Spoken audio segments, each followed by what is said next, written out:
Oke, sih.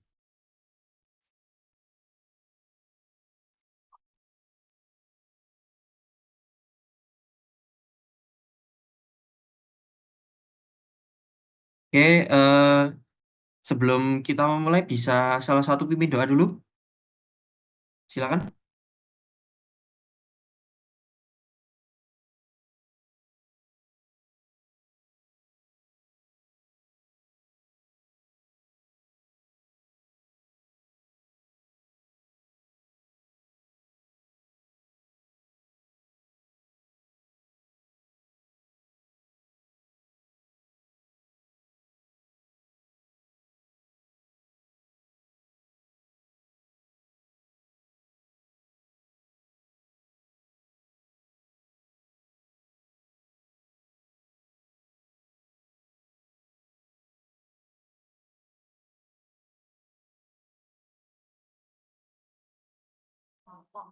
Oke,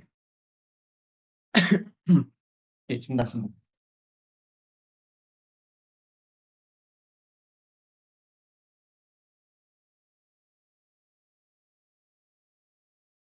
Jadi kita masuk ke blok Uro Repro 1. Nggak bisa share screen ya? Sebentar.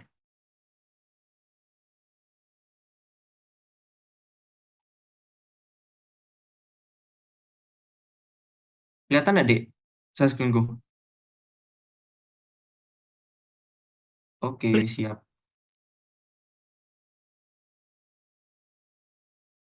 Oke, aku izin off cam karena ini kayaknya aku nggak di Malang, aku di rumah. Jadi wifi ku mungkin agak trouble kalau misalnya aku on cam sambil share screen.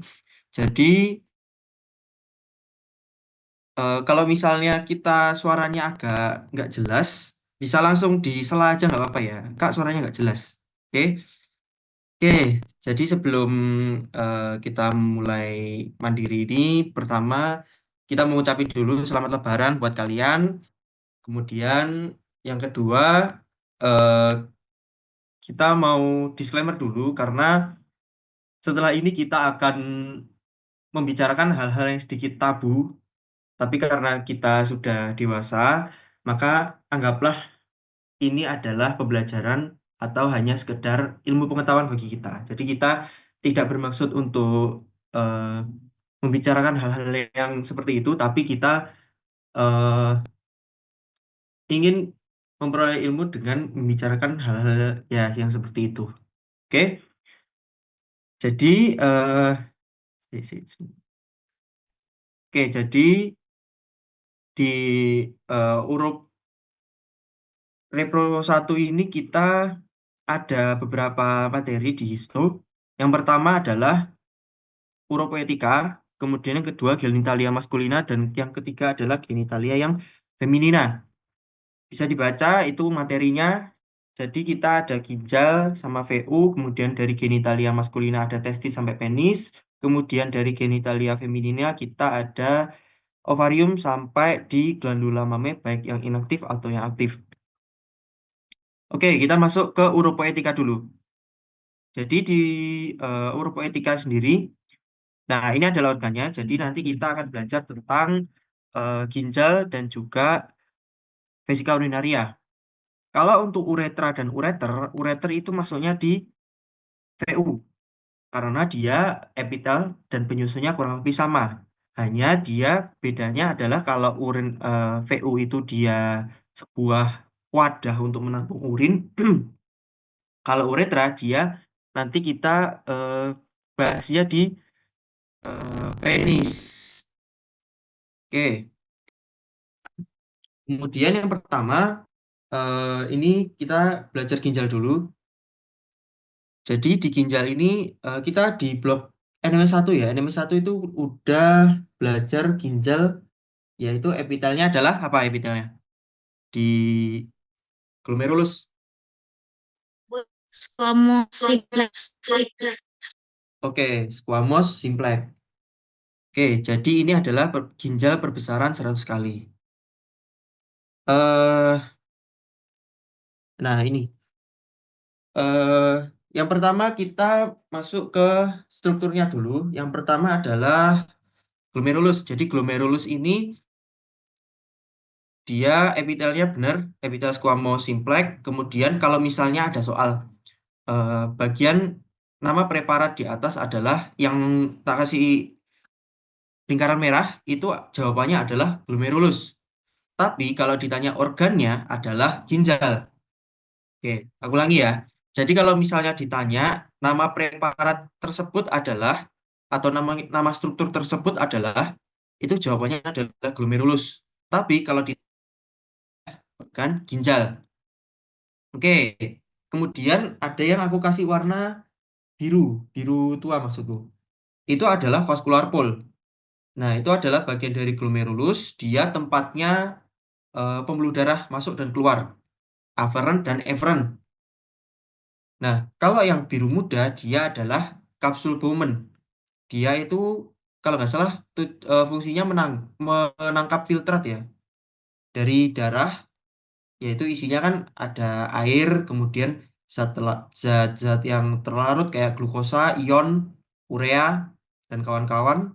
Nanti filtrat ini itu masuk ke tubulus proksimal melalui si urinary pole. Urinary pole itu yang putih-putih itu. Kemudian di sini itu intinya adalah glomerulus itu kumpulan kapiler darah. Kalau misalnya kapsula Bowman itu dia yang menyelimuti si glomerulus atau yang bagian pinggirnya, yang tipis-tipis itu. Dan dia menangkap hasil filtrasi. Ya. Kemudian, oh ini sebelum masuk ke JG dan makula densa, kita bahas ini dulu. Nah, TCP sama TCD. Jadi, TCP itu adalah tubulus contortus proximal. Jadi aku bilangnya proximal sama distal aja ya, biar enak. Jadi yang proximal sama distal, dia itu secara garis besar epitelnya kalau di PPT Dr. Desi sih ada yang bilang kolumnar rendah atau kuboid.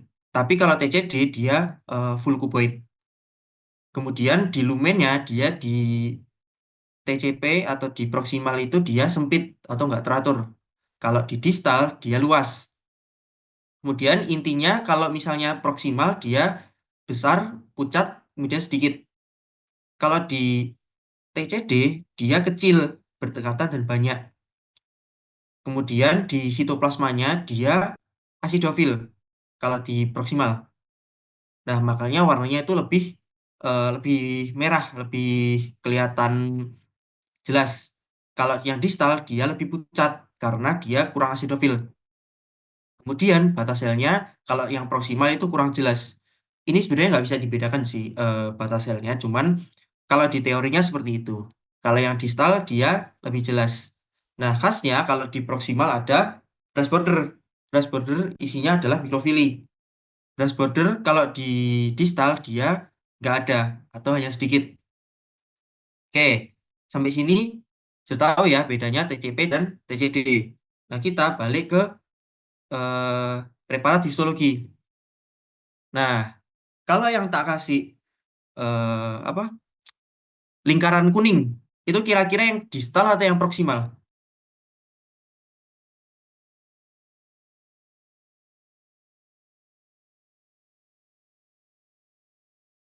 Ayo, distal atau proksimal? Oke, distal ya, betul ya, TCD. Kalau aku eh, ngafalinya itu yang distal itu pasti dia intinya tuh banyak, Dek. Intinya banyak. Kalau kecil ndaknya tuh emang nggak bisa dibedain ya, agak susah. Cuman kalau misalnya yang distal, dia itu intinya lebih banyak. Kalian bisa lihat di sini. Nah, ini intinya itu banyak, Dek. Kalau yang proksimal, dia yang biru muda. Nih, intinya ini cuma 1, 2, 3. Yang sini, intinya cuma 3 juga. Yang sini juga lebih lebih sepi intinya. Jadi, TCD itu lebih banyak intinya. Kalau aku ngafalnya gitu. Kalau yang proksimal, dia intinya lebih sedikit. Oke. Kemudian kita masuk ke, nah ini. Jadi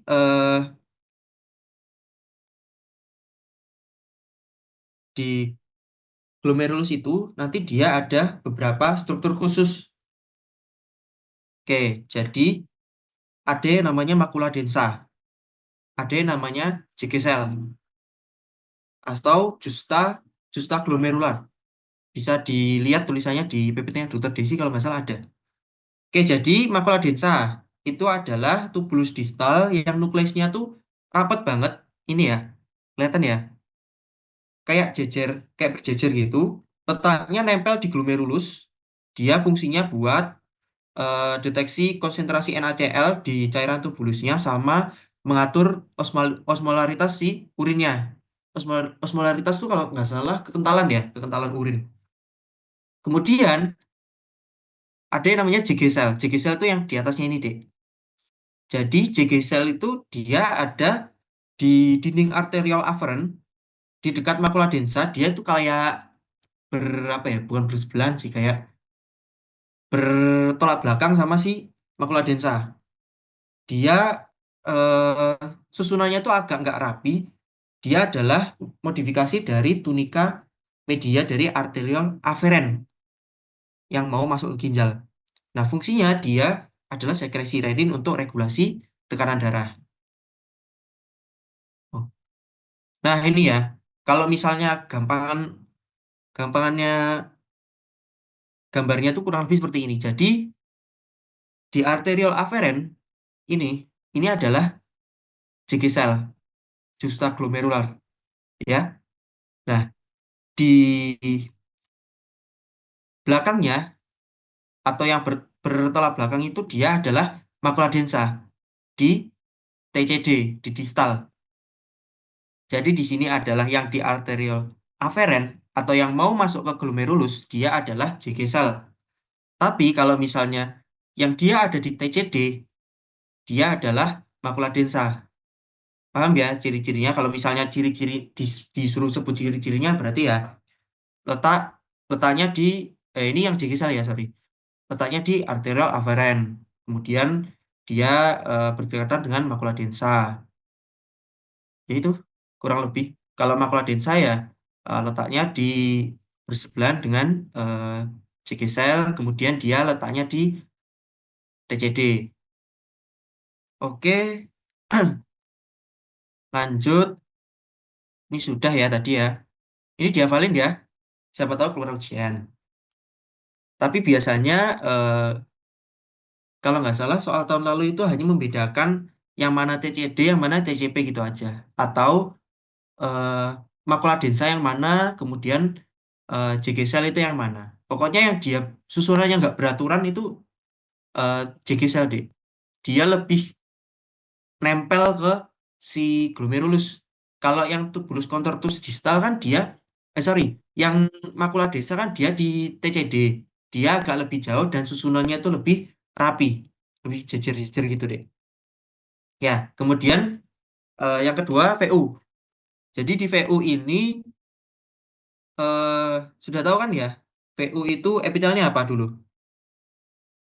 Epitel yang transisional. Ya, betul, transisional ya. Jadi epitel transisional ini dia bisa merenggang dan juga dia bisa mengkerut atau bahasa kedokterannya adalah distensi dan juga relaksasi. Jadi distensi itu dia dalam keadaan terisi. Kurang lebih lapisannya itu dia apa ya, melebar ya. Jadi 2 sampai 3 lapis saja. Dia berkurang karena dia melebar menampung urin. Nah, kalau misalnya dia relaksasi atau mengkerut, dia balik lagi ke fase awalnya. Kira-kira 6 sampai 8 lapis. Nah, kemudian ada struktur khusus yang tak kasih tanda merah, panah merah. Itu kira-kira apa? Binucleated cell. Atau sel payung, betul ya? Nah, kemudian ini VU yang versi lebih bagus ya. Jadi yang kiri itu kelihatan binucleated cell atau sel payungnya. Jadi kalau yang kanan itu biasanya itu diambil dari preparat kita, Dik. Cuman emang potongannya itu tipis dan juga pencahayaan dari mikroskopnya kebetulan agak kurang ya. Oke. Nah, ini untuk ureter. Jadi untuk ureter itu sama, dia epitelnya transisional juga, cuman bedanya dia adalah bentukannya lumen. Karena dia menghubungkan dari ginjal ke VU. Ya, sama sih. Ini juga ada binucleated cell, cuma bedanya dia lebih bentukannya lebih ke lumen. Kalau VU kan lebih dia ke kantong. Oke, sekian dari aku. Sebelumnya ada yang mau tanya nggak dari uropoetika sebelum ke genitalia maskulina?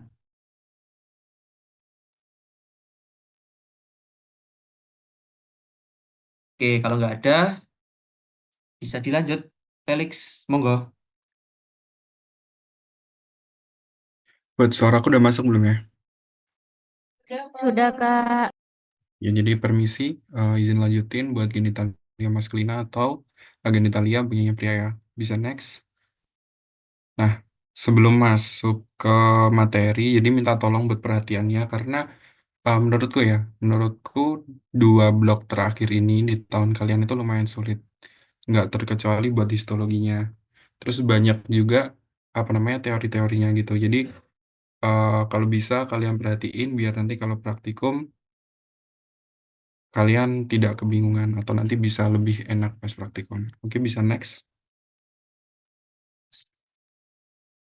Nah, sekarang kita masuk di testis. Di testis itu ada namanya struktur, namanya tubulus seminiferus. Jadi, bundar-bundar segini banyaknya ini semua tubulus seminiferus. Nah, kalau ditanya fungsinya buat apa, fungsinya itu buat produksi sperma. Jadi, di dalam ini nanti bakal ada suatu rangkaian eh, proses pembentukan sperma yang kalian itu juga harus tahu. Jadi segini banyaknya itu semua itu sedang proses pembentukan sperma, yang dimana itu dibentuk di tubulus seminiferus. Jadi kalau semisal nanti ada soal, ditanyain organnya apa, itu jawabannya testis ya, kalau semisal ditanyain organ. Tapi kalau ditanyain struktur yang dilingkari, itu jawabnya baru yang tubulus seminiferus. Bisa next? Nah, sebelum masuk ke dalam, kita bahas bagian dalamnya, kita bahas bagian luar dulu.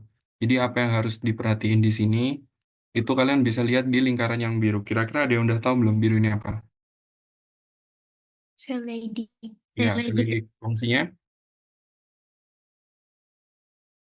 Produksi testosteron. Oke, benar. Jadi buat produksi testosteron. Kalau ada di literatur lain tuh, kalau nggak salah aku pernah tahu, itu juga salah satu faktor penting buat hormon androgen juga. Tapi nanti jawab yang testosteron aja juga udah cukup. Nah, terus yang lingkaran kuning, ada yang tahu nggak kira-kira apa?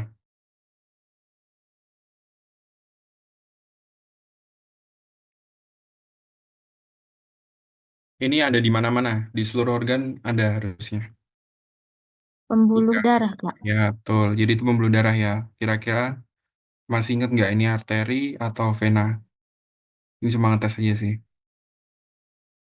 Arteri, Kak. Ya.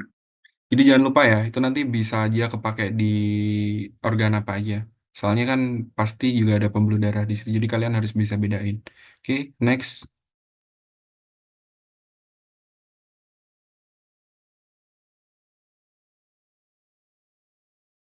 Next.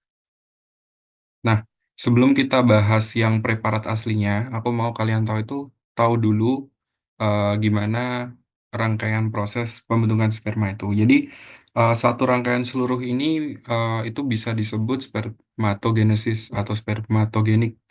Jadi seluruh rangkaian dari spermatogonia sampai jadi spermatid itu atau sampai jadi spermatozoa itu bisa dibilang spermatogenesis. Nah, itu dimulai dari spermatogonia. Jadi dari spermatogonia dia tuh bakal mitosis jadi spermatosit, lalu meiosis jadi spermatosit primer dan sekunder, lalu baru jadi spermatid. Nah, dari spermatogonia ke spermatid itu satu rangkaian proses spermatositosis. genesis. Nah, buat habis spermatid, itu kan bakal jadi spermatozoa, yang bakal nanti jadi sperma yang udah jadi. Nah, itu baru namanya spermamiogenesis. Nah, di sini juga ada sel yang dia itu fungsinya penting bagi pembentukan proses sperma ini. Namanya tuh sel Sertoli. Jadi di sini tuh sel Sertoli itu fungsinya buat ngasih nutrisi ke sel-sel di tubulus seminiferus kayak di spermatogonia khususnya. Biasanya tuh perlu nutrisi dari sel Sertoli. Nah, nanti ini buat sel Sertoli kita lihat di sini dulu ya. Dari bentuknya aja udah beda ya. Kalau spermatogonia dalam atau nukleusnya itu kayak nggak jelas. Jadi kayak acak-acakan. Nah, kalau sel Sertoli itu nukleusnya jelas.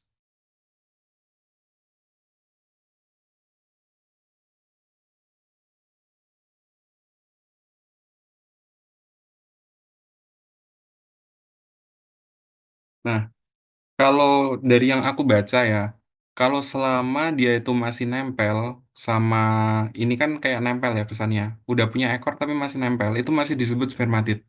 Tapi kalau dia udah lepas di tengah-tengah lumen, itu baru bisa dibilang dia udah jadi spermatozoa. Itu yang aku tahu ya. Nanti coba dicocokin sama PPT-nya Dr. Desi ya. Tapi kalau yang aku tahu kayak gitu. Oke, next. Nah, ini ya. Ini buat gambaran preparatnya. Jadi kalau eh di sini emang agak sulit ya buat bedain mana sel Sertoli, mana spermatogoniumnya. Tapi kalau menurutku emang di sini nggak begitu kelihatan ya. Ini bisa notet nggak ya? Coret-coretanku keluar nggak ya?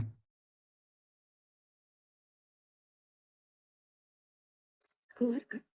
Keluar ya? Klik aman-aman. Oke. Nah, kalau menurutku ya, kalau yang aku coret itu sel Sertolinya, karena di situ nukleusnya jelas.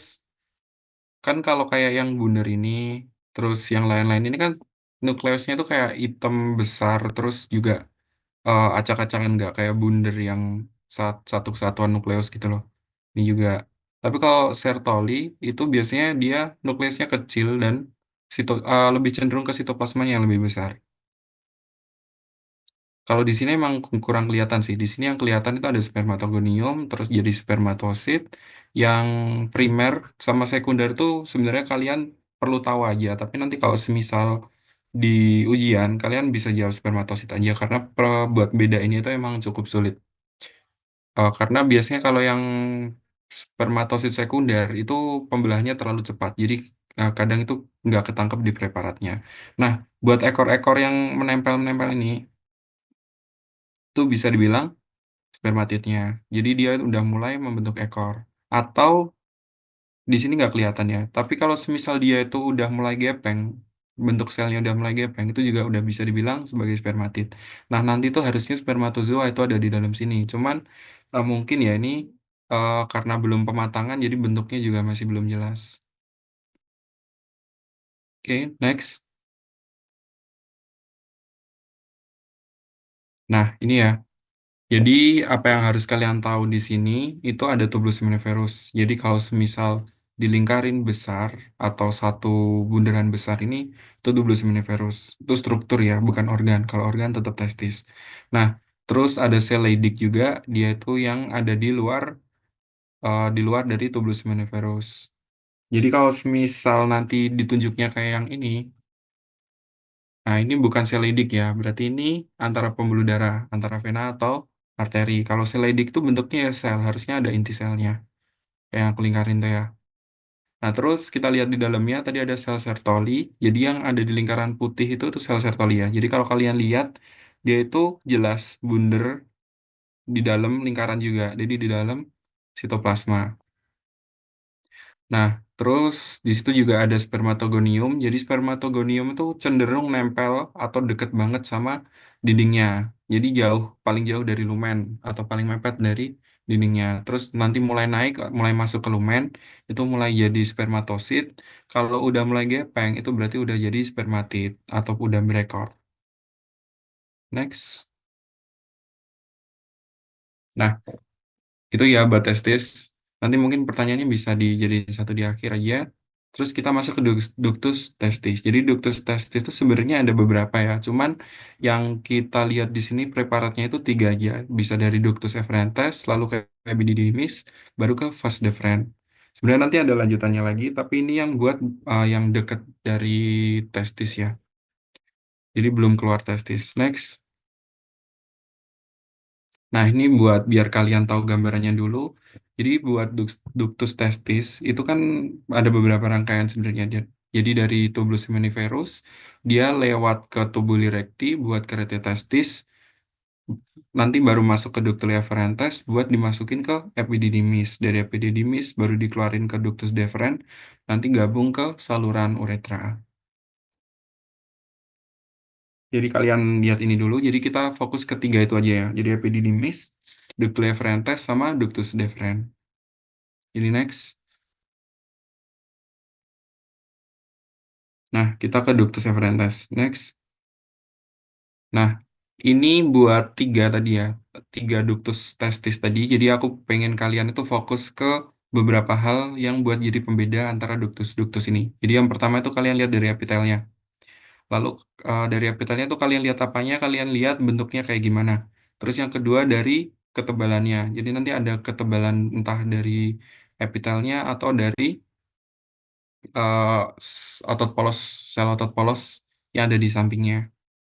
Nah, sekarang di ductus efferentes itu yang kalian lihat dari epitelnya dulu. Ini epitelnya beda sendiri daripada dua lainnya. Jadi epitel dari ductus efferentes itu columnar simplex atau selapis silindris. Apa yang jadi khas di sini? Jadi itu bentuknya itu nggak rapi biasanya. Ada yang kayak lembah, yang ditunjuk warna kuning itu kan bentuknya kayak lembah ya. Terus ada yang cekung. Oh, bukit. Kalau yang kuning itu bukit, terus yang hijau itu lembah. Jadi kayak dia tuh menjorok. Nah, di situ itu juga ada silia.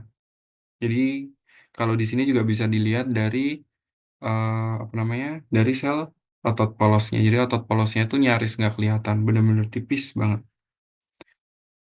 Next. Nah, di sini tuh kalau dari itu ya ada ciri-ciri, ada nama ciri-cirinya itu star shape. Bentuknya itu kayak bintang, star shape lumen. Jadi kalau kalian lihat itu bentuknya ada lembahnya, ada bukitnya. Nah, di situ tuh ada silianya. Mungkin itu aja kalau buat ductus efferentes. Khasnya itu lebih ke bentuk lumennya. Bentuk lumennya itu kayak bintang. Atau biasanya tuh ada cekung, cembungnya, ada lembah bukitnya. Next. Nah, sekarang ke epididymis. Next. Nah, epididymis ini fungsinya kan buat pematangan sperma ya. Dan juga buat fagositosis sperma yang cacat. Nah, di sini buat struktur khasnya itu epitelnya tebal banget. Kalau kalian lihat emang di situ benar-benar tebal. Makanya di sini tuh epitelnya itu pseudo stratified columnar. Beda ya. Terus di sini tuh ada struktur khusus namanya tuh sterosilia. Jadi silianya itu jauh lebih panjang. Kalau silia kan biasanya pendek. Ini benar-benar panjang. Nah, di sini juga ada namanya sel principal cell. Jadi principal cell itu yang kalau di sini bedainnya emang sulit ya. Tapi kalau dari yang aku baca, selnya itu di tempat epitel yang dia itu ada sterosilianya. Nah, itu fungsinya buat fagositosis tadi. Jadi apabila ada sperma yang cacat atau sperma yang kurang benar, itu nanti bakal dieliminasi atau ditarik kembali. Terus dari otot polosnya tipis, jadi sama kayak tadi ductus efferentes ya. Next. Nah, ini ya. Jadi buat di situ di tengahnya tuh ada sterosilia. Biasanya tuh kan epididymis itu tempat sperma disimpan ya. Jadi preparatnya tuh cenderung di dalamnya tuh ada spermatozoanya atau kumpulan-kumpulan spermanya kayak di preparat sebelumnya tadi. Terus buat itunya di sini juga ada basal cell. Jadi sesuai namanya itu nanti ada inti sel yang ada di basal letaknya. Jadi dia itu mepet. Jadi eh, lingkarin kayak gini ya. Biasanya tuh bentuknya nggak yang lonjong, jadi dia tuh bundar. Nah, itu basal cell. Di sini buat bedain inti sel dari epitel sama principal selnya itu jujur aja aku juga masih bingung. Tapi kalau dari apa yang aku baca, di tempat epitel yang ada stereocilia-nya itu berarti punyanya principal cell. Next. Nah ini ya, jadi tuh sel basalnya kelihatan, jadi dia tuh bundernya tuh masih bunder bagus. Dan di tengah-tengah epididymis karena buat tempat penyimpanan dan nutrisi buat sperma, jadi itu biasanya ada kumpulan spermanya di dalam. Next. Lanjut ke vas deferens. Jadi ini udah persiapan buat keluar dari testis. Next. Nah, kan eh, sperma kalau mau dikeluarin dari testis itu kan perlu itu ya, perlu sesuatu yang buat ngeluarin. Nah, di situ dari vas deferens itu makanya ototnya itu tebal, ada 3 lapis. Jadi di sini tuh khasnya ototnya itu benar-benar tebal banget dibanding eh, tadi jalur-jalur lainnya. Nah, di sini tuh juga ada yang bentuknya itu lembah bukit. Cuman di sini lembah bukitnya tuh nggak khas dari punyanya yang ductus efferentes. Karena di sini kalau ductus efferentes tadi kan epitelnya columnar simplex. Di sini tuh sama, dia tuh masih pseudostratified columnar. Cuman di sini bukan sterosilia, dia cuman silia biasa, ciliate. Next. Nah ini ya. Jadi dia tuh khas banget. Di sini tuh ada kayak cekungannya gitu. Ada kayak bukit atau kayak ruge lah ya, tapi bukan ruge. Dan di sini kelihatan ya, dia tuh banyak inti sel, jadi dia tuh pseudo stratified. Next. Nah ini ya, jadi ada 3 lapis. Ada yang masih ingat nggak biasanya di lumen itu otot polosnya apa aja namanya? Kayak di usus. Ada 2, Longitudinal, sirkular, sama longitudinal. ya, jadi kurang lebih sama ya. Di sini tuh ada yang longitudinal sama yang sirkuler. Cuman di sini ada 3 lapis ya, longitudinalnya, yang tengah ini yang sirkulernya. Next. Ini ya nanti buat kalian perbandingan biar enak. Jadi coba yang kiri tadi apa berarti? Yang kiri sendiri? Ductus yang ada silia-silianya ini ya Kak. Ya, Itu ductus efferens. ya betul. Buat epitelnya apa berarti? Ya, columnar simplex beda ya dari yang lain. Kalau yang tengah berarti itu yang epididymis. Kalau yang kanan berarti yang vas deferens. Terus juga kelihatan banget kalau yang punya ductus efferentes itu semuanya tipis, entah itu dari epitelnya, entah itu dari otot polosnya itu semuanya tipis. Kalau dari epididymis itu tebel di bagian epitelnya. Atau ada yang masih ingat nggak lapisan-lapisan lumen? Kalau yang di dekat epitel berarti apa? Lapisan apa? Pars? Lapisan mukosa. Berarti kalau yang bagian otot lapisan, Submukosa. kalau yang bagian Muskular. Muscularis. muscularis. Jadi kalau bagian mukosa punyanya epididymis itu tebal, sedangkan bagian muskularisnya itu tipis. Beda dengan vas deferens, yang tebal itu malah justru bagian muskularisnya. Bagian mukosanya itu ya sebenarnya nggak tipis juga, tapi nggak setebal punyanya epididymis. Itu sih. Mungkin itu aja dari aku, mungkin bisa dilanjut ya.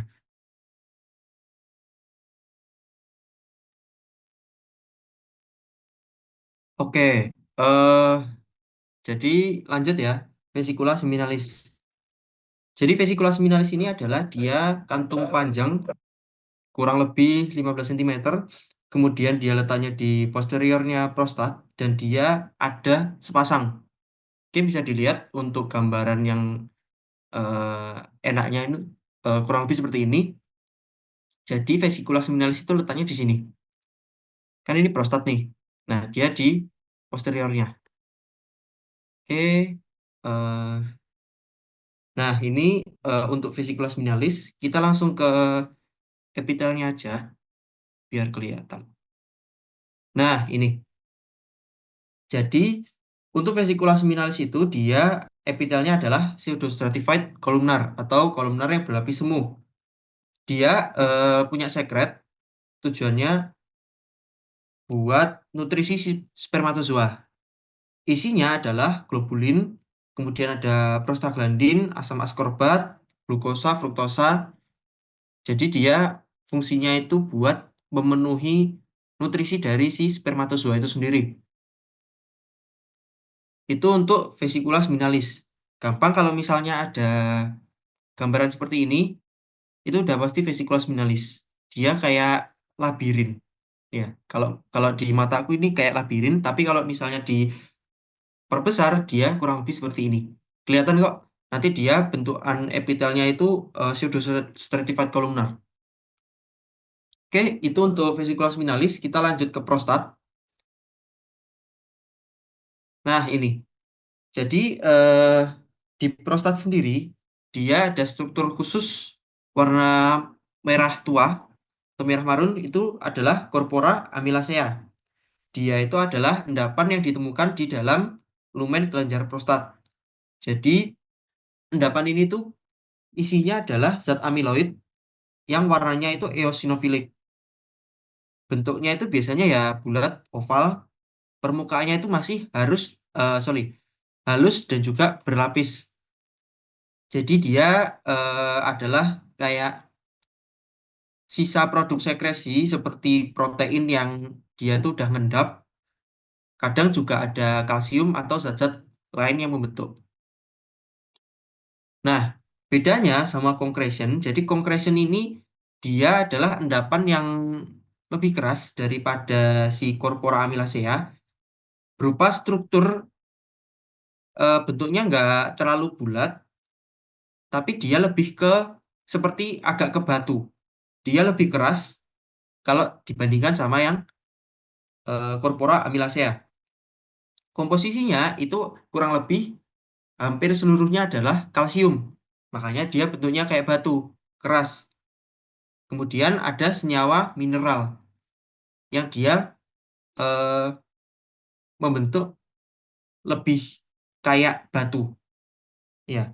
Kemudian dia juga ditemukan di dalam lumen kelenjar prostat, biasanya di bagian yang dia itu udah tua atau terdegradasi, atau dia itu intinya sudah dipakai terlalu lama. Nah, concretion itu seringkali warnanya itu lebih cerah daripada si corpora amylacea. Jadi bedanya kalau misalnya corpora amylacea itu warnanya lebih merah, lebih merah marun. Kalau misalnya concretion dia warnanya lebih terang atau lebih putih. Kemudian isinya atau komposisinya itu juga beda. Kalau yang corpora amylacea tadi isinya itu protein yang mengendap atau sedikit kalsium juga. Kalau ini concretion dia lebih ke kalsium sama mineral. Makanya dia lebih keras dan bentuknya lebih seperti kayak batu. Oke. Kemudian nah, coba nama jaringan atau organ di atas itu apa? Satu orang bisa jawab? Corpora amylacea. Organ. Prostat. Organnya adalah prostat. Jangan kekecoh ya. Jadi kalau organnya itu adalah prostat. Kalau misalnya struktur yang ditunjuk pada panah, apa kira-kira? Batu, corpora amylacea. Betul ya. Jadi tak ulangin. Jaringan atau organ di atas adalah prostat. Kalau nama struktur yang ditunjuk anak panah adalah corpora amylacea. Oke, lanjut kita ke penis. Jadi di penis ini ada dua corpora dan satu corpus. Dua corpus cavernosum dan satu corpus spongiosum. Dia ada di kanan dan kiri kalau untuk corpus cavernosum. Dan satu di bagian bawah dengan tengahnya itu adalah urethra. Kemudian struktur lain ada kulit luar kemudian ada fascia dan tunica albuginea. Yang mana Kak tunica albuginea? Yang tak kasih warna abu-abu. Dia kayak selubung yang menyelubungi si dua korpus, baik itu korpus spongiosum maupun korpus cavernosum. Oke, kemudian di dalam korpus cavernosum dan juga korpus spongiosum itu ada sinus venosus. Itu adalah ruang-ruang vaskuler, atau kalau misalnya di literatur lain tuh nyebutnya lacuna atau cavernous space, itu sama. Dia ada di dalam jaringan erektil penis, yang dia fungsinya adalah membuat penis itu terisi darah sehingga ereksi. Nah, beda sama korpus cavernosum. Spongiosum. Kalau spongiosum itu dia tidak terisi oleh darah. Tujuannya biar si uretra itu tetap elastis. Kan tujuannya kan dia buat mengeluarkan sperma, dan juga kalau misalnya kencing dia mengeluarkan urin. Nah, dia dibatasi oleh trabekula dari otot polos plus serat elastis dan juga kolagen. Nah, saat terisi darah, jadi sinus venosus ini membesar dan memberi tekanan terhadap tunica albuginea yang menyebabkan penis itu ereksi atau menjadi keras. Oke, lanjut ya. Oke, ini untuk vaskularisasinya. Jadi sebelumnya vaskularisasi penis itu dia ada di sini deh, sekitaran sini. Nah, di sini adalah arteri dorsalis penis. Kurang lebih di sini. Ini aku nggak yakin ini arteri atau vena, cuman dia letaknya di atas. Nah, kalau misalnya dia sudah di corpus cavernosum, dia adalah arteri profunda penis. Tadi kan arteri dorsalis penis.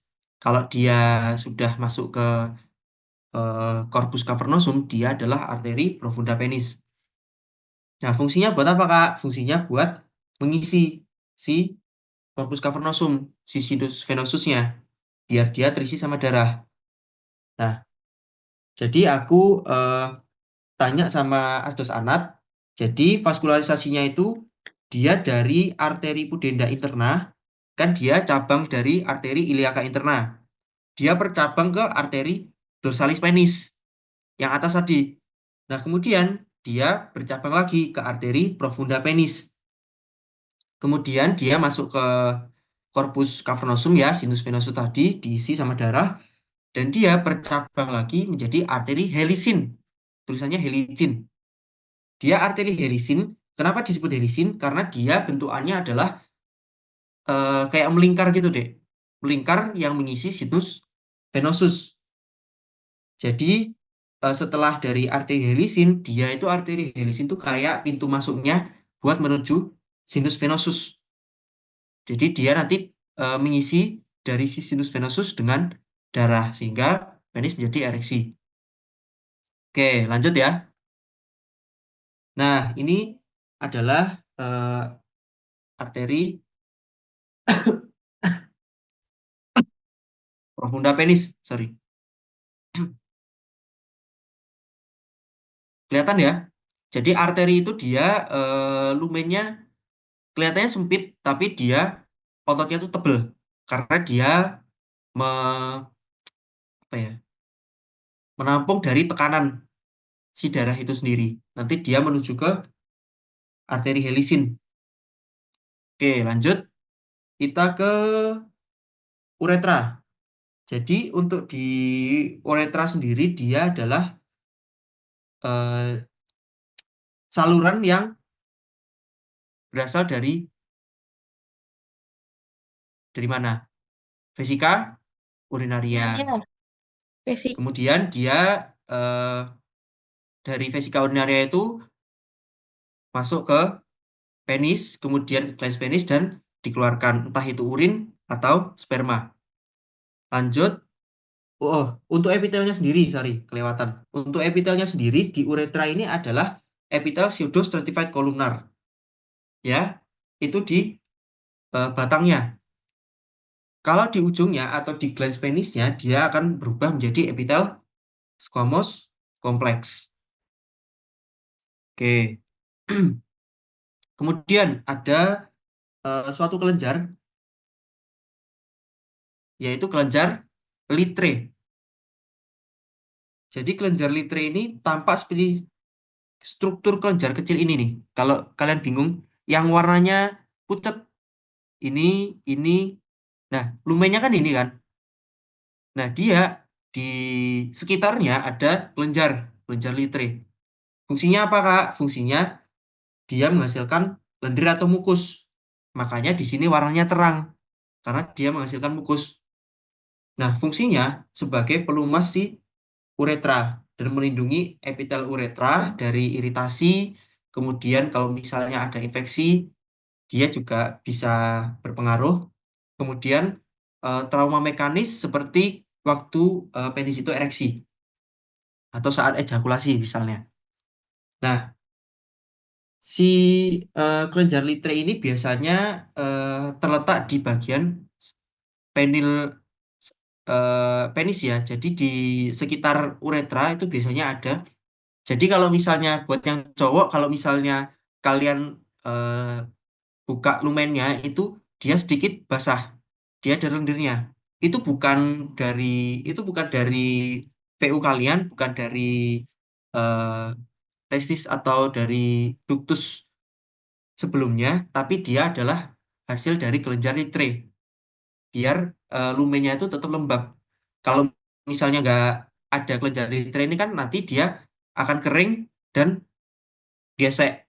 Gesekannya itu jadi nanti bikin sakit seperti itu. Ya, oke. Sekarang coba nama struktur pada panah hitam apa? Uretra. Uretra. Betul, uretra. Kalau organnya adalah Penis. penis, betul. Oke, kalau misalnya yang aku kasih warna abu-abu itu apa? Kelenjar Litre. Oke, betul ya. Jadi dia kalau misalnya ditanya fungsinya, dia buat eh, menghasilkan mukus untuk melapisi lumen dari uretra. Oke, dari genitalia maskulina, ada yang ditanyain atau enggak?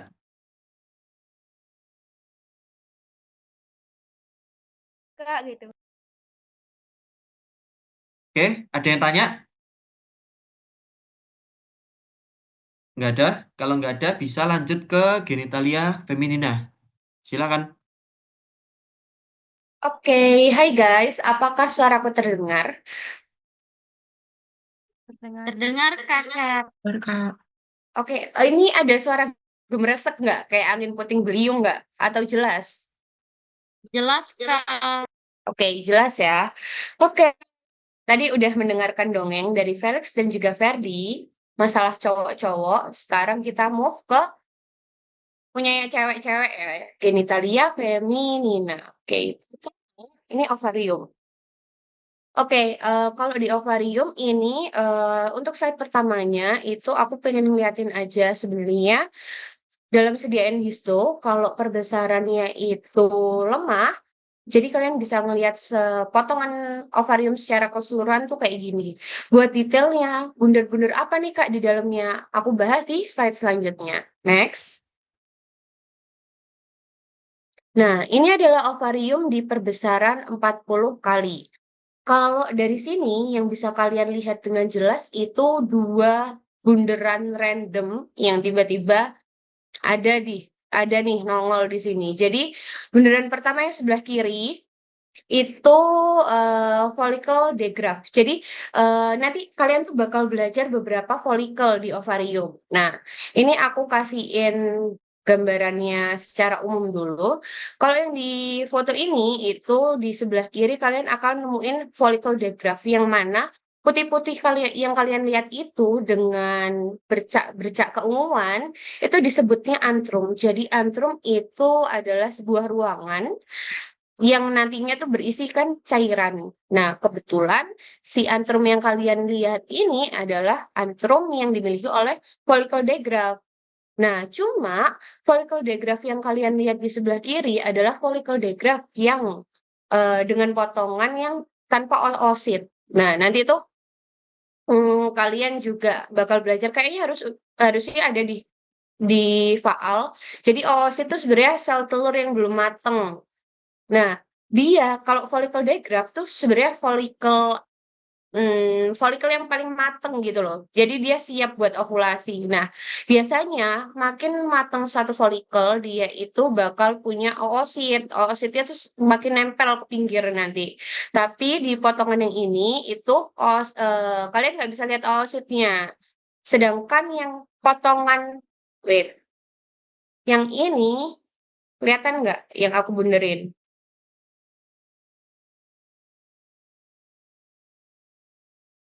Kelihatan? Kelihatan nggak sih?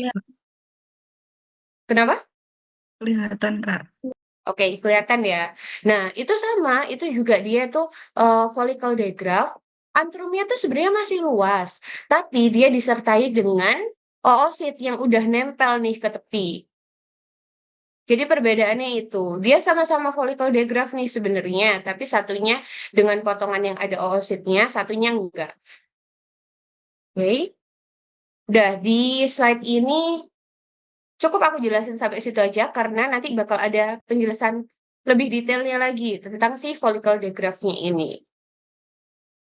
Next.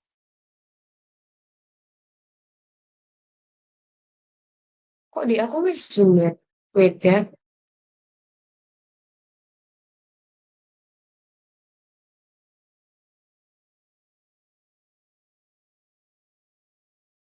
Nah, oke, selanjutnya ini ovarium di perbesaran 100 kali. Nah, sebenarnya ini kan banyak detail-detailnya, tapi aku pengen tegesin ke kalian sih dua lingkaran bundar ini.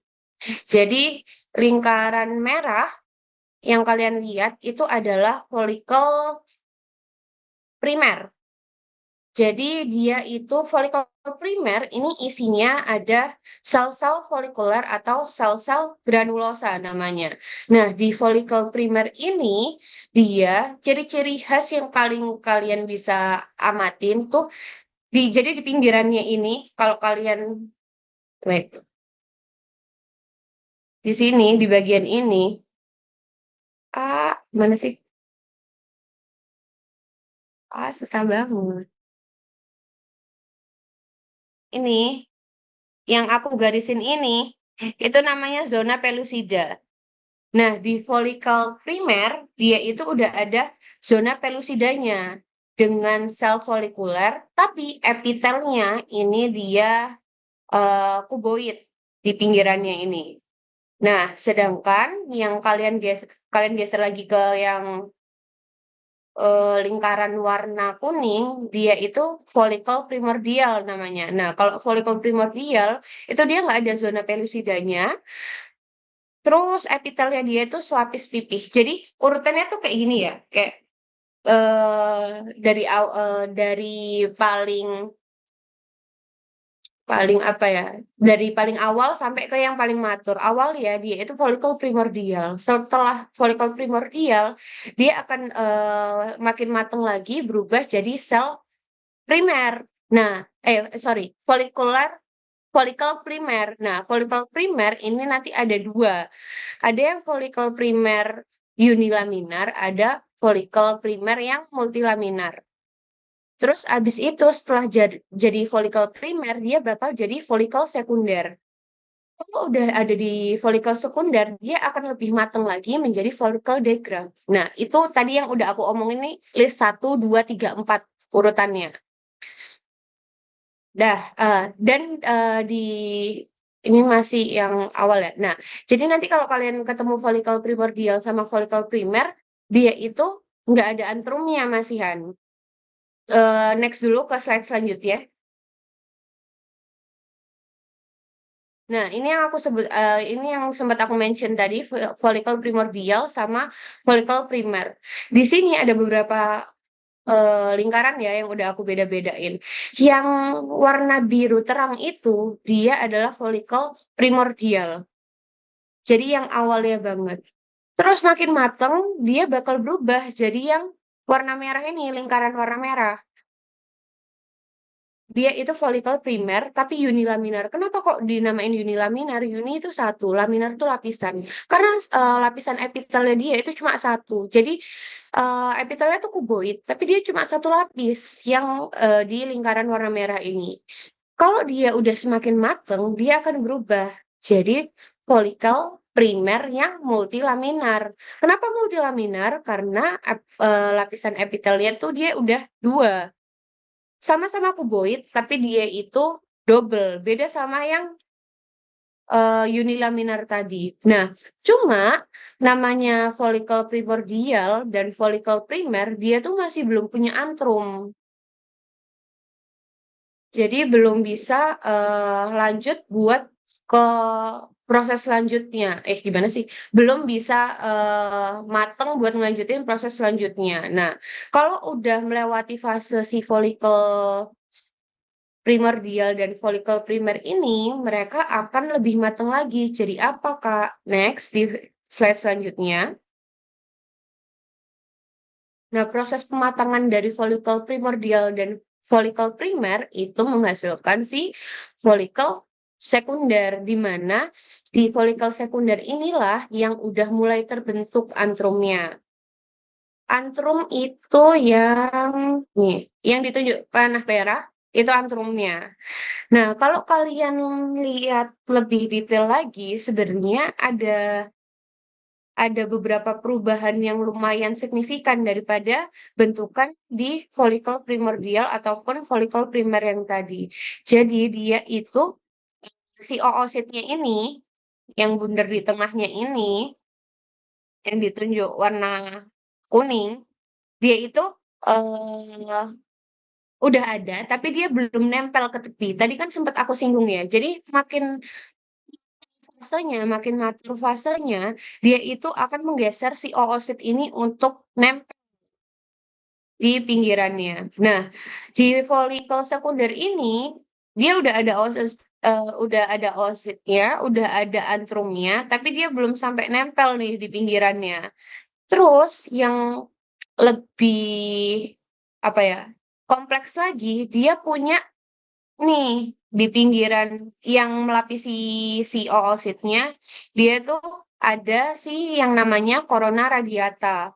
Jadi oosit terus dilapisi corona radiata dengan adanya antrum di dalamnya, berarti itu udah masuk di folikel yang sekunder. Tapi dia belum bisa mateng nih, maksudnya dia belum siap untuk proses ovulasi. Nanti akan dimatengin lagi. Jadi apa? Jadi folikel degraft. Next. Nah, di folikel degraft ini yang paling kompleks. Jadi bentuknya udah beda, udah nggak kayak yang tadi. Tadi kan sederhana. Kalau di folikel degraft yang satu hal yang kalian bisa notice adalah yang aku tunjuk panah hitam. Jadi karena tadi kan aku mention kalau dia makin matang, oositnya makin mengarah ke tepi. Nah, oosit yang di tepi ini ternyata membentuk suatu struktur khas di folikel degraft ini. Apa namanya? Namanya cumulus oophorus. CUMULUS oophorus. Nah, inilah yang jadi khas kalau misalnya kalian lihat folikel degraft. Jadi kalau misalnya ada yang kalian lihat yang ada bunder-bunder nih, terus habis itu dia ada zona pelusidanya dengan lapisan sel folikuler yang satu lapis, berarti itu folikel primer yang unilaminar. Kalau dengan lapisan epitel dua lapis, dia itu udah multilaminar. Kalau folikuler sekunder, kalian itu bakal nemu corona radiata. Kalau folikel degraft, kalian nemunya cumulus oophorus. Itu nanti dirangkum ya, kalian catat sendiri ya. kayak clue-cluenya yang udah aku sebutin tadi. Next.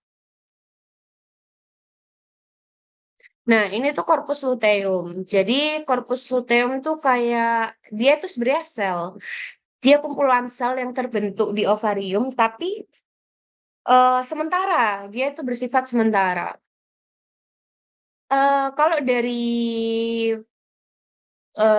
perbesaran yang lemah, bakal kelihatan kayak di sebelah kiri. Tapi kalau kalian di perbesaran yang kuat, gambarannya akan kayak di yang sebelah kanan. Nah, terus mana yang disebut corpus luteum?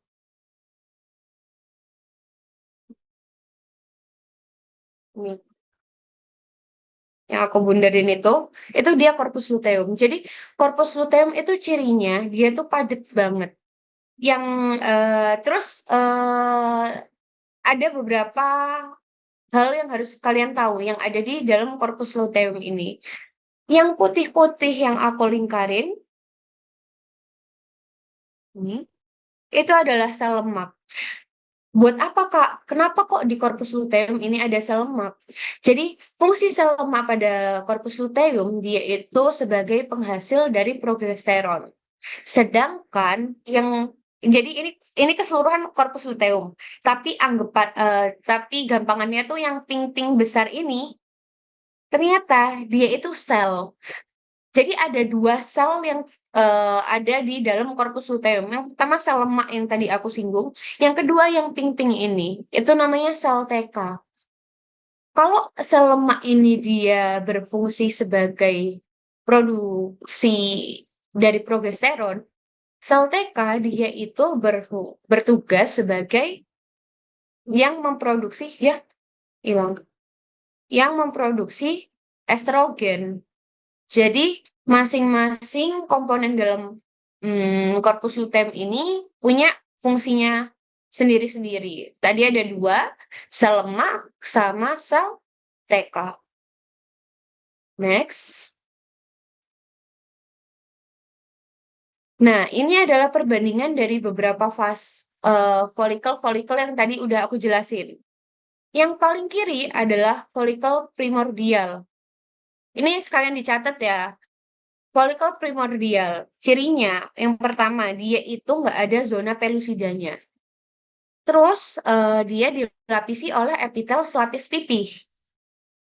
Kalau folikel primordial ini makin mateng, dia akan berdiferensiasi menjadi folikel primer, di mana folikel primer ini nanti berubah, ada 2 jenis. Ada folikel primer unilaminar, ada folikel primer multilaminar. Folikel primer unilaminar itu yang sebelah kiri. Kenapa tadi unilaminar? Kenapa tadi kenapa namanya unilaminar? Karena dia punya 1 lapis epitel aja. Epitelnya apa, Kak? Sama-sama kuboid antara folikel primer unilaminar dan multilaminar, dia sama-sama kuboid, cuma yang membedakan itu lapisannya aja. Unilaminar dia epitel kuboidnya cuma 1 lapis, sedangkan multilaminar dia epitel kuboidnya 2 lapis. Nah, nggak stop tuh produksinya sampai situ aja. Nanti dia akan ada folikel sekunder yang lupa aku tambahkan. Mohon maaf ya. Nah, tapi lanjutin catat dulu aja. Di folikel sekunder ini dia ada antrum dan struktur khas yang ada di folikel sekunder itu namanya corona radiata, di mana corona radiata ini adalah struktur yang akan mengelilingi oosit. Terus cirinya lagi dari folikel sekunder, dia itu si oositnya belum nempel ke tepi. Jadi kalau kalian lihat lingkaran, terus ada tiba-tiba bundar di tengah, berarti itu si folikel sekunder. Sedangkan folikel sekunder ini nanti akan matang lagi, akan lebih siap lagi untuk ovulasi ketika dia udah berubah jadi folikel degraf. Nah, folikel degraf dia memiliki beberapa ciri. Apa aja? Pertama, dia ada cumulus oovorus, yang mana dia itu terbentuk dari penyatuan si oosit ke tepi. Oositnya udah nempel nih ke tepi. Berarti dia udah membentuk suatu struktur itu, cumulus oophorus. Nah, itu rangkuman dari beberapa folikel yang udah aku jelasin tadi. Dah, ovarium segitu aja. Meskipun agak kompleks ya, lumayan kompleks. Tapi kita next lagi di tuba Fallopi. Nanti kalau ada pertanyaan setelah selesai penjelasan semuanya aja ya. Tapi setelah ini aku cek lagi. Aku ulang dari ovarium, tapi aku selesaiin penjelasan dulu. Oke, sekarang kita masuk ke tuba Fallopi. Next. Di tuba Fallopi ini mudah karena kalian udah nggak asing lagi. Jadi yang harus kalian hafal dari tuba Fallopi adalah lapisannya. Pertama ada lapisan serosa yang paling luar, terus ada muscularis, berarti isinya kumpulan dari musculus, sama yang paling dalam kalau kalian masuk lagi lebih dalam itu ada lipatan-lipatan mukosa. Nanti yang akan kita bahas adalah tuba Fallopi yang di bagian lipatan-lipatan mukosanya. Di lipatan mukosa ini nanti kalian bakal nemuin sel epitel. Cuma sel epitelnya itu nanti terdiri dari 2 jenis lipatannya. Kita next dulu. Ini adalah tuba Fallopi kalau kalian lihat dari perbesaran 100 kali. Yang harus kalian tahu di sini itu cuma epitelnya. Jadi kalau di tuba Fallopi dia tuh epitelnya silindris lapis. Udah gitu aja. Di slide ini tuh yang pengen aku kasih tahu ke kalian tuh cuma epitelnya aja. Terus apa lagi yang harus kalian ketahui dari tuba Fallopi ada di next slide.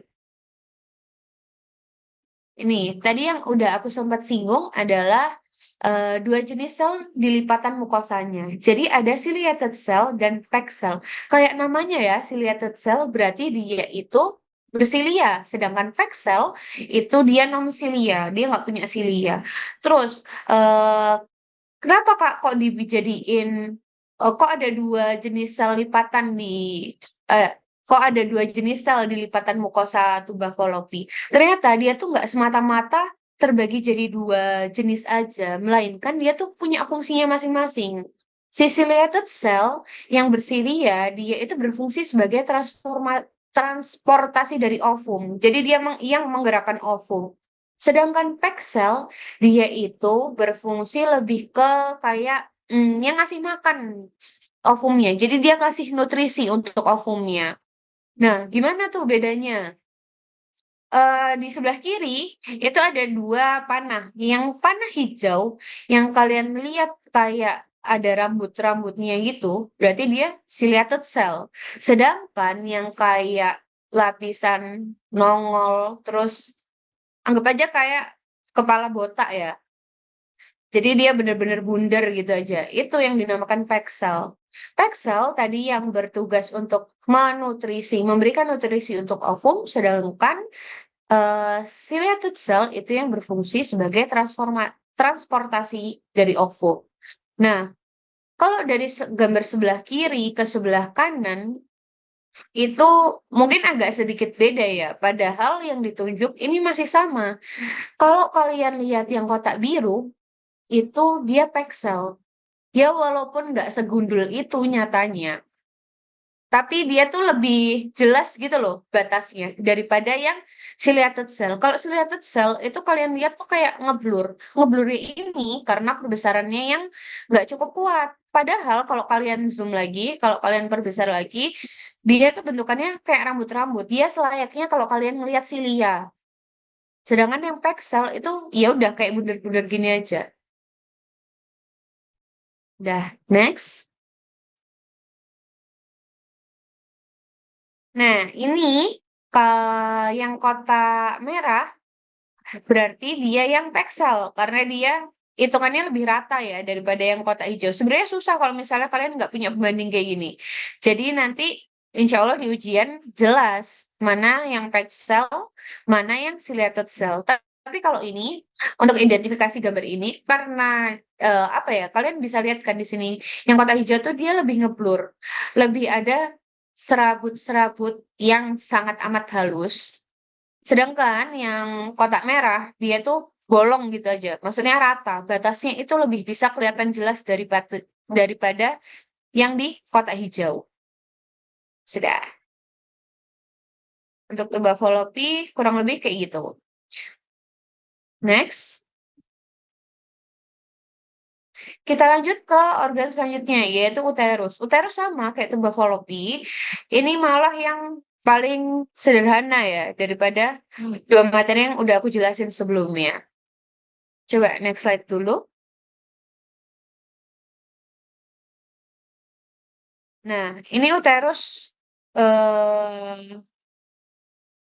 dari lapang pandang yang apa ini berarti? Lemah ya, soalnya kelihatan dari ujung-ujungnya. Itu aku selipin kayak gitu aja biar kalian tahu. Dan yang kita bahas di sini adalah di uterus di lapisan endometriumnya. Jadi ada beberapa lapisan dari uterus, ada perimetrium, ada myometrium, dan endometrium. Nah, yang harus kalian tahu dari blok ini, uterus di histologi itu kalian cukup tahu di lapisan endometrium dengan dua fasenya. Fase apa aja tuh? Next slide dulu. Nah, jadi yang pertama ada uterus ketika dia uterus pada lapisan endometrium ketika dia fase proliferasi. Di mana fase proliferasi yang bisa kalian lihat nih sebenarnya di sini kayak bolong-bolong banyak, kayak yang bundar-bundar gitu aja. Nah, padahal yang bundar-bundarnya ini dari uterus itu merupakan lumen dari uterus. Jadi cuma lumennya ini dia masih kosong. Karena apa? Karena dia masih ada di fase proliferasi. Jadi nggak ada sekret di dalam lumennya, itu kosongan aja. Sehingga yang bikin lumen pada fase proliferasi dia itu kecil, kelenjarnya tuh kecil-kecil. Coba kita bandingin ketika di lapisan endometrium fase sekresi. Nah, ketika fase sekresi ini udah yang kalian lihat udah nggak bundar-bundar kayak tadi. Kalau kalian perhatiin, dia lebih memanjang, dia lebih lumennya lebih lebar karena kelenjarnya dia itu berkelok udahan, nggak kayak yang sebelumnya yang cuma bundar-bundar aja. Nah, apa yang bikin kelenjarnya dia itu beda? Karena dia ini udah masuk di fase sekresi dan udah ada sekret di dalamnya. Udah, itu aja yang harus kalian tahu dari si uterus itu. Oke, coba aku tes ya.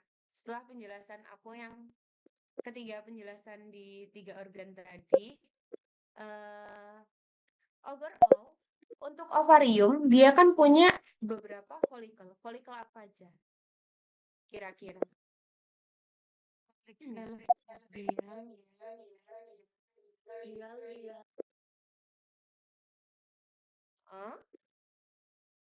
Follicle primordial, Yes. primer, sekunder, follicle digraph. Oke, follicle digraph. Terus kalau yang paling mateng yang udah siap nih untuk ovulasi, kira-kira follicle yang mana? Digraph, Kak. Follicle digraph. Oke, follicle digraph. Nah, apa sih ciri-ciri dari follicle primordial dulu? Tidak ada zona pelosida. Oke. Terus epitelnya? Squamous simplex. Oke, squamous simplex atau lapis pipi. Sedangkan kalau dia lebih matang lagi, berarti dia jadi follicle primer. Nah, follicle primer kira-kira ada berapa? Ada 2. Ada Ada 2. Nah, follicle primer yang pertama apa? Unilaminar. Unilaminar. Kalau unilaminar berarti dia dilapisi epitel apa tuh? Kuboid. Tapi cuma satu lapis. Oke, epitel kuboid. Nah, apa bedanya terus sama yang multilaminar? Lapisan jumlah lapisan. Lapis. Oke, sip. Terus habis itu, setelah itu dia akan jadi follicle Follicle sekunder. Nah, follicle sekunder, di follicle sekunder tuh ada struktur khasnya apa? Corona radiata. Oke, terus abis itu corona radiata ini dia apa sih? Dia tuh ngelapisin apa sih? Oosit. Oosit. Nah, di folikel sekunder ini sudah sangat matang sehingga oositnya udah ada di tepi. Belum. Masih di tengah. Oke, terus habis itu ke folikel digraph. Yang terakhir, dia yang paling mateng. Folikel digraph cirinya apa? Satu yang paling khas banget yang ada di folikel digraph nggak ada di folikel lain. Cumulus. Oke. Wow, kalian sangat bersemangat, suka aku. Terus, oositnya dia di mana? Di tepi. Oh, di sinteran sel tepi. TK itu ah. Oke, benar. Oke, sip. Ovarium lulus, semua 100. Sekarang ke tuba falopi. Tuba falopi epitelnya apa? Squamous kompleks. Silindris selapis. Selapis. Oke. Lumnar Nah, simplex. Nah, terus ada 2 jenis sel di lipatan mukosanya. Sel apa aja sama apa? Sel A sama apa? Nah, ternyata ciliated cell sama pexel ini apa sih bedanya? Kalau Fungsinya pixel sel ada silianya, sel nggak ada silianya. Oke, udah lengkap ya. Ada yang jawab silia nggak silia, ada yang jawab fungsinya juga. Berarti udah aku anggap kalian paham. Terus selesai yang tuba falopi. Terakhir uterus. Uterus apa yang harus kalian tahu? Lapisan apa yang harus kalian tahu? Endometrium. Ternyata di lapisan yes, ternyata di lapisan endometrium punya 2 fase. Fase apa aja? Proliferasi dan sekresi. Kalau fase proliferasi cirinya apa? Jadi cirinya lumayan yang kosong. Ada sekret. Oke. Terus terakhir, kalau fase sekresi, Maksudnya terisi. lumennya terisi sekret berkilau, lumen lebar memanjang. oke.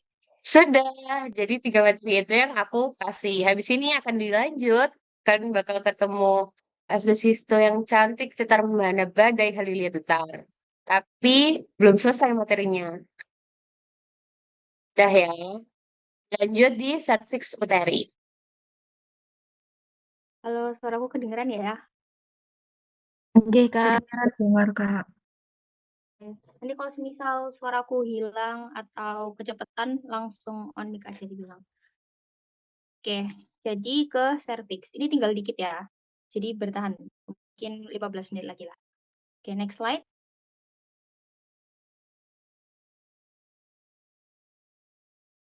Nah, sebelumnya cervix. Cervix itu dia adalah nama lainnya leher rahim. Dia yang menghubungkan antara uterus sama vagina. Yang aku kotain warna toska itu, nah itu dia cervix gitu. Nah, dia akan menghubungkan antara uterus sama vagina. Uterus sama vagina itu memiliki 2 jenis epitel yang berbeda. Karena kan dari fungsinya kan berbeda kan. Kalau vagina itu untuk organ reproduksi, otomatis dia harus tahan gesekan. Kalau yang uterus dia itu fungsinya untuk menghasilkan mukus gitu. Karena kan dia akan menyalurkan sel-sel telur itu. Oke, terus kalau di zoom in itu dia yang gambar sebelah kanan itu dia dibagi menjadi 2 bagian. Ada namanya ectocervix sama endocervix. Ectocervix itu yang warna kuning dan endocervix itu yang warna hijau. Terus di antara mereka itu ada namanya zona transformasi. Nah, kalau ectocervix itu kan dia di luar. Di luar itu berarti kalian tahu porsio kan pastinya. Kalau di anatomi itu mungkin udah dijelasin ada namanya porsio. Nah, itu dia epitelnya apa kalau porsio? Dia kan di luar ectocervix. Berarti epitelnya Squamous kompleks. iya benar. Squamous kompleks non keratinized. Gitu. Bedanya keratinized sama cornification itu sebenarnya beda dari istilahnya aja ya, tapi fungsinya sama-sama untuk proteksi gitu. Terus kalau yang warna hijau itu dia kan endocervix. Berarti dia epitelnya adalah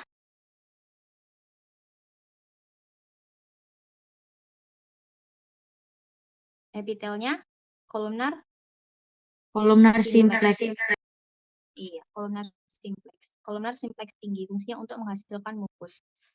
Gitu. Terus yang di kotak merah itu merupakan kelenjar dari serviks gitu. Nah, kelenjar servikal itu dia lebih banyak di endoservix dibandingkan di ektoservix gitu. Next slide.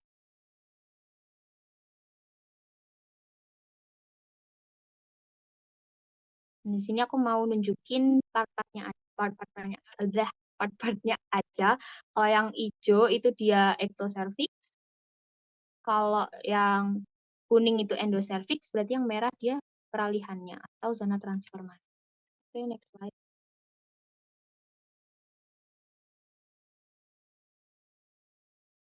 Nah, kalau yang aku lingkarin warna biru itu dia merupakan kelenjar servikal. Gitu. Fungsinya untuk mensekresi atau mengeluarkan mukus-mukus. Gitu. Oke, next slide.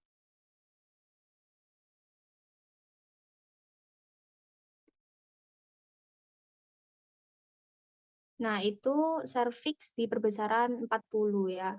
Kenapa gambarnya beda? Jadi yang ditunjukin di sini itu adalah kelenjar serviksnya gitu. Jadi kelenjar serviks ini kan epitelnya silindris selapis. Dia itu memiliki sitoplasma yang warnanya pucat gitu. Makanya dia bentukan epitelnya itu pucat gitu karena sitoplasmanya itu banyak dan di sini tidak terlihat intinya. Kayak gitu. Oke, next slide.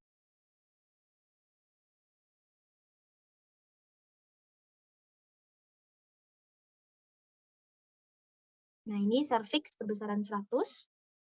Nah, di sini juga kelihatan ya sitoplasmanya kelihatan banget kalau pucat dan dia ini fasenya fase luteal gitu. Oke, next slide.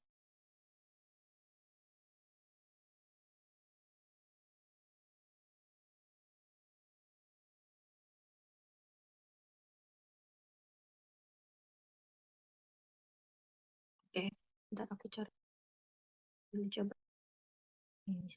Nah, yang ini itu merupakan lumen dari serviksnya. Aku bunderin warna kuning itu. Dia merupakan lumen dari serviksnya. Nah, di sekitarnya itu dia kelenjar-kelenjar serviksnya. Tuh. Jadi serviks itu aja. Iya, cuma disuruh nunjukin epitel kelenjar. Oke, next slide, vagina. Gimana ngapusnya? Udah. Next slide lagi. Nah, vagina. Oke, sebelumnya vagina itu dibagi menjadi 3 bagian atau 3 lapisan. Ada yang namanya mukosa. Ini mukosa, ada muscularis, sama adventisia. Nah, di vagina ini dia tidak memiliki kelenjar. Ingat-ingat di vagina nggak ada kelenjar. Gitu. Jadi mukosanya itu terbentuk dari epitel, yaitu epitel ini dia epitelnya adalah squamous kompleks karena kan dia untuk gesekan. Jadi dia harus tahan gesek, makanya dia epitelnya squamous kompleks. Terus sisanya apa, Kak? Sisanya ini namanya lamina propria gitu. Terus di yang bagian luar ini dia merupakan lumen. Terus yang bagian tengah itu dia muscularis. Di situ kan kelihatan ada muskulus-muskulusnya atau otot-ototnya. Itu fungsinya untuk kalau melahirkan, makanya dia bisa melahirkan karena ada muskularisnya. Terus baru yang lapisan paling luarnya adalah adventisia. Next slide. Di sini aku ambil gambar dari sumber lain. Jadi kalau yang sebelumnya kan gambarnya kan kayak sangat-sangat susah untuk dicermati ya. Nah kalau di sini dia lebih jelas karena animasi ya. Jadi di sini ada tunika mucosa, tunika muscularis, sama tunika adventisia. Nah yang warna biru itu merupakan lamina proprianya.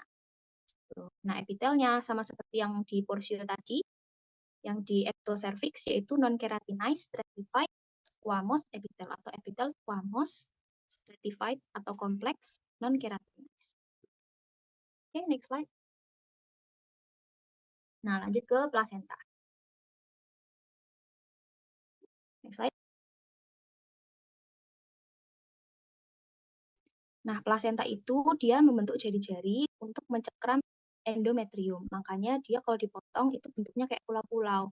Nah, bentukan pulau-pulau itu namanya villi, Jadi plasenta itu dibentuk dari korion-korion villi yang banyak ini. Ini semua villi, semua villi. Nah, baru villi itu dibagi menjadi 3.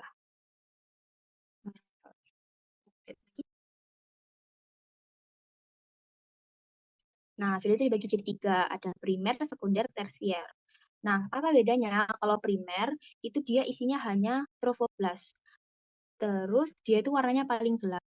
Jadi, yang warna hijau ini, itu adalah primer. Kalau yang warna merah, sekunder, dan warna kuning itu tersier. Bagaimana membedakannya? Kalau di tersier itu dia gampang banget. Bedanya dia paling pucat, dan dia ada pembuluh darahnya. Yang mana pembuluh darah? Yang ini. Ini itu pembuluh darah. Gitu. Terus kalau dari primer sama sekunder emang dia agak susah dibedakan. Jadi beda ini tuh caranya hanya dengan warnanya aja.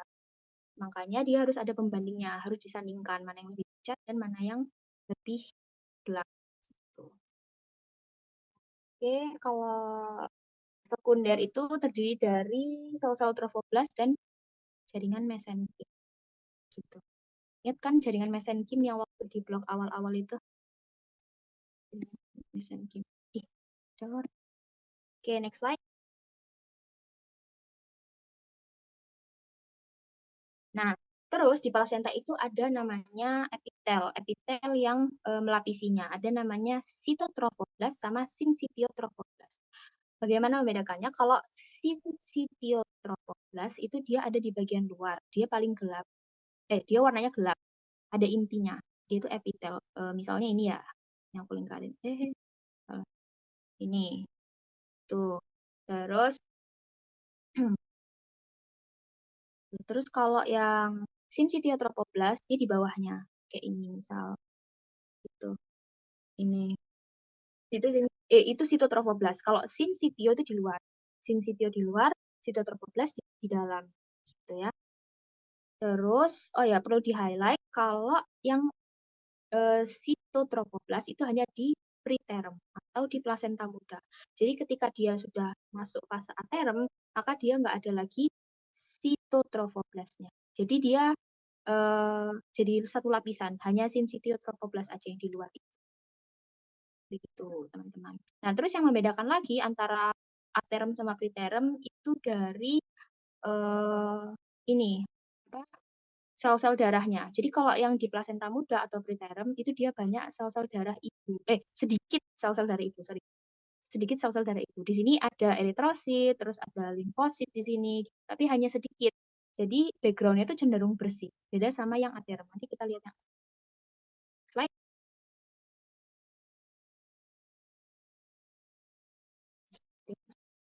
Oke. Nah, yang aterm itu kan dia background-nya sangat banyak eritrositnya ya. Ini semua eritrosit. Nanti kalau di zoom bisa kelihatan. Dari plasenta aterm. Pilihnya hanya satu lapis, kan dia mostly gelap ya, karena dia hanya sinsitiotrophoblast.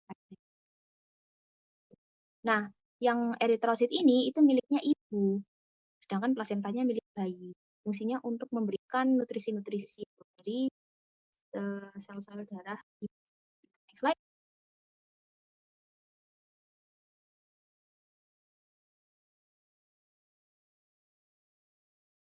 Oke, ini yang perbesaran 400.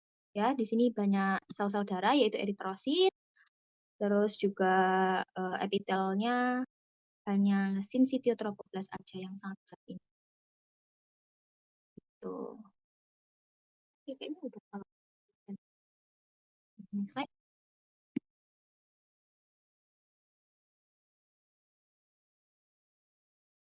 Nah, kita masuk ke glandula mame. Slide lagi.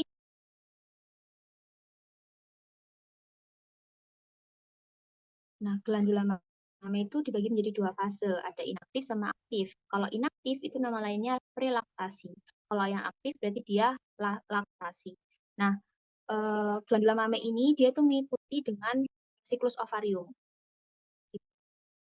Maksudnya gimana? Maksudnya ketika ketika dia ovulasi itu nanti dia akan banyak sel lemaknya. Makanya biasanya kalau cewek haid itu bentuk glandula mamenya itu akan membesar. Oke, terus oh ya, dia didominasi oleh sperma atau jaringan ikat. Jadi di luar dari belum next slide. Belum. Balik. Nah, di luar dari duktus-duktus ini, di luar dari apa? Namanya jadi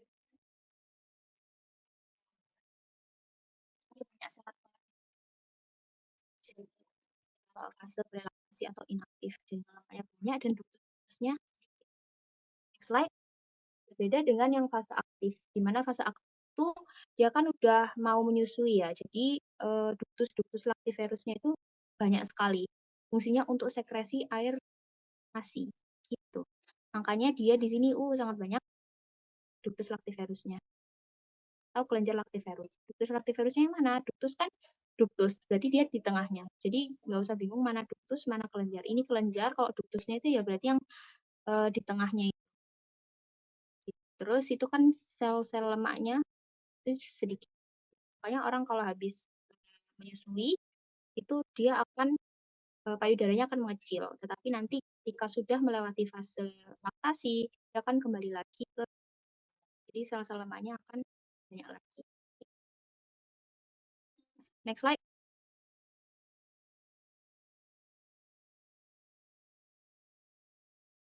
Oke, udah selesai. Jadi nggak sampai 20 menit ya.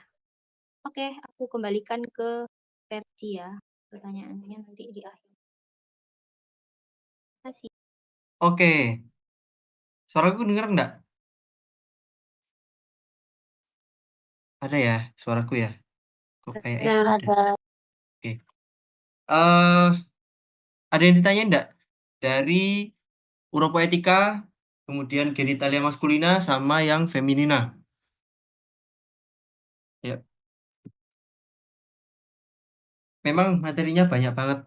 Emang segini nanti kalian praktikumnya kalau nggak salah 2 kali ya. Pertemuan 1 itu kalau nggak salah uropoetika sama yang genitalia maskulina. Nanti yang pertemuan kedua kita bahas yang feminina. Banyak emang materinya.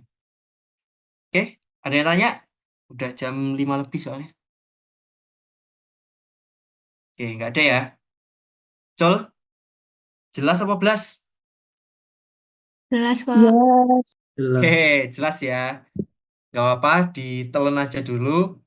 Nanti sambil praktikum, nanti kita sambil belajar lebih lanjut lagi ya. Sambil mengamati, sambil kalian ngerjain laprak juga. Oke, kalau nggak ada yang ditanyain, sebelum aku tutup, ini dong, doa dulu. Silakan.